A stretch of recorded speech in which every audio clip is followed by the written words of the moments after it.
Hello friends, welcome back to our channel. இன்றைக்கான வீடியோவில் என்ன பார்க்க போகிறோம் அப்படின்னு பார்த்துட்டிங்கன்னா, அதாவது வேறு ஒன்றும் கிடையாது. உங்களுடைய வாட்ஸ்அப்பில் நீங்கள் வாய்ஸ் மெசேஜ் அனுப்புவீங்களா, அந்த வாய்ஸ் மெசேஜையே நீங்கள் வேறு ஒரு வாய்ஸை சேஞ்ச் பண்ணி அனுப்பலாம். அதுக்கான சூப்பரான அப்ளிகேஷன். உதாரணத்துக்கு ரோபோட்டிக் வாய்ஸாக இல்லை மேல் அண்ட் ஃபீமேல் வாய்ஸானாலும் எந்த வாய்ஸ்னாலும் உங்கள் இஷ்டம் தான். ஏதாச்சும் அனிமல் வாய்ஸ்னாலும் நீங்களும் சேஞ்ச் பண்ணி அனுப்பலாம். சூப்பரான அப்ளிகேஷன் தான். லிங்க் கீழே கொடுத்துருக்கேன். அதுக்கு முன்னால் இந்த வீடியோ ஃபுல்லாக பாருங்கள். அப்போ தான் நான் என்ன சொல்ல வர்றேன், எப்படி யூஸ் பண்ணணும், அதெல்லாம் பற்றி ஃபுல் ரிவ்யூவாக வந்து வீடியோ இருக்க போகுது. அதனால் வீடியோ ஸ்கிப் பண்ண பாருங்கள். இந்த வீடியோ கண்டிப்பாக உங்களுக்கு யூஸ்ஃபுல்லாக இருக்கும். லைக் கொடுத்துட்டு வீடியோ பாருங்கள். வாங்க வீடியோக்குள்ளே போயிடலாம். உள்ளே வந்துட்டிங்கன்னா அந்த ஆப்போட இன்டர்ஃபேஸ் பார்த்துட்டிங்கன்னா இப்படி தான் இருக்கும். இதை வந்துட்டு ஸ்டார்டிங்கில் உள்ளே வந்துக்கிட்டு இருக்கும். ஒரு ஆட் மாதிரி ஒரு ஸ்கிப் பண்ணிக்கோங்க. ஸ்கிப் பண்ணதுக்கு எக்கச்சக்க மாற்றம் கொடுத்துருக்காங்க. ஒவ்வொன்றா சொல்கிறேன். ரெக்கார்ட் அண்ட் சேஞ்ச் இருக்குது. அதை வந்துட்டு ரெக்கார்ட் பண்ணி அப்படி சேஞ்ச் பண்ணிக்கலாம். இல்லைனா ஓப்பன் டு ஃபைல் சேஞ்ச் இருக்குது. அதாவது உங்கள் ஃபைல் ஆடியோ ஃபைல் வச்சுருந்தீங்கன்னா அது உங்களோட வாய்ஸ் சேஞ்சு அதில் சேஞ்ச் பண்ணி ஃபஸ்ட்டு பார்த்துக்கலாம்.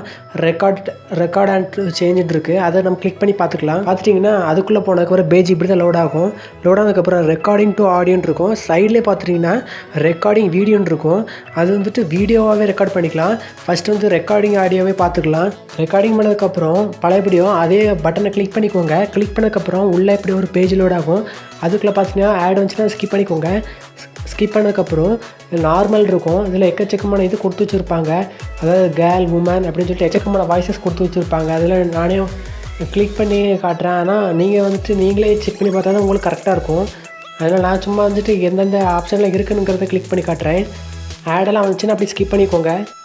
அப்புறம் கீழே பார்த்துட்டிங்கன்னா டெலிஃபோன் இருக்குது. அதுக்கப்புறம் கீழே பார்த்துட்டிங்கன்னா ரோபோட்டுங்கிற வாய்ஸ் இருக்குது. அதுக்கப்புறம் கீழே ஸ்க்ரால் பண்ணி பார்த்துட்டிங்கன்னா ஏலியனுங்கிற இது இருக்குது. மற்றதெல்லாம் 1-2 மட்டும் நீங்கள் பே பண்ணி வாங்குற மாதிரி இருக்கும். ஃப்ரீயாக இருக்கிறதே நல்லா தான் இருக்குது. அதனால் ஃப்ரீயாக இருக்கிறத யூஸ் பண்ணி பாருங்கள். ஹால் இருக்குது. அதுக்கப்புறம் சேசிங் இருக்குது. அதுக்கப்புறம் ஸ்பீடப் இருக்குது. அதுக்கப்புறம் ஸ்லோ டவுன் இருக்குது. இப்படி எக்கச்சக்கமான வாய்ஸ் கொடுத்து வச்சுருக்காங்க. இதில் வந்துட்டு ஃபன் என்னென்னா, குடிச்சிட்டு பேசினா எப்படி இருக்குமோ அந்த மாதிரி வாய்ஸ் கூட இதில் சேஞ்ச் பண்ணி வச்சுருக்காங்க. அதுக்கப்புறம் சைடில் இருக்க ஆம்பியன்ட் சவுண்டுங்கிறத கிளிக் பண்ணிட்டீங்கன்னா இதில் வந்துட்டு வாய்ஸ் எல்லாம் சேஞ்ச் பண்ணாது.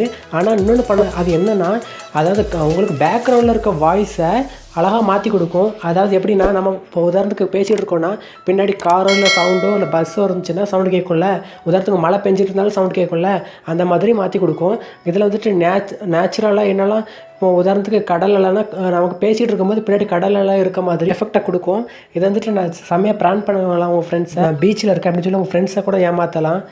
நான் பீச்சில் வந்துட்டு உங்கள்கிட்ட பேசிகிட்டு இருக்கேன் அப்படின்னு சொல்லி வாய்ஸ் மெசேஜை இது மூலமாக ரெக்கார்ட் பண்ணி அனுப்பி அவங்கள நல்லா ப்ராங்க் பண்ணி அதை ஒன்ஸ் நீங்கள் கிளிக் பண்ணிட்டா கூட, உதாரணத்துக்கு மழை பெஞ்சிக்கிட்டு இருந்துச்சுன்னா அதோடைய சவுண்டை எவ்வளோ இன்க்ரீஸ் பண்ணணும் அப்படிங்கிற மாதிரி கொடுத்துருப்பாங்க.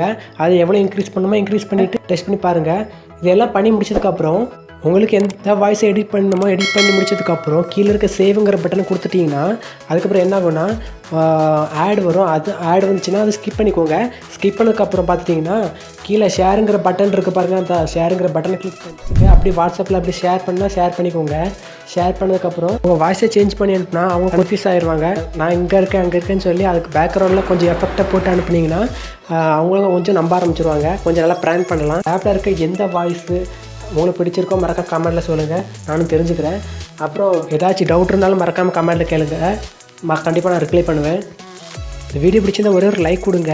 உங்கள் ஃப்ரெண்ட்ஸ்க்கு முதல்ல ஷேர் பண்ணி விடுங்க. அப்போ தான் அவங்களும் இதே மாதிரி தெரிஞ்சுப்பாங்க. அதுக்கப்புறம் மறக்காம சப்ஸ்கிரைப் பண்ணி விட்டு பெல் ஆளில் கொடுத்துருங்க. அப்படி நான் வீடியோ போடுறப்ப கண்டிப்பாக நோட்டிஃபிகேஷன் வரும். நெக்ஸ்ட்டு ஒரு பெஸ்ட்டான வீடியோவில் மீட் பண்ணுறேன். அது வரைக்கும் பாய்.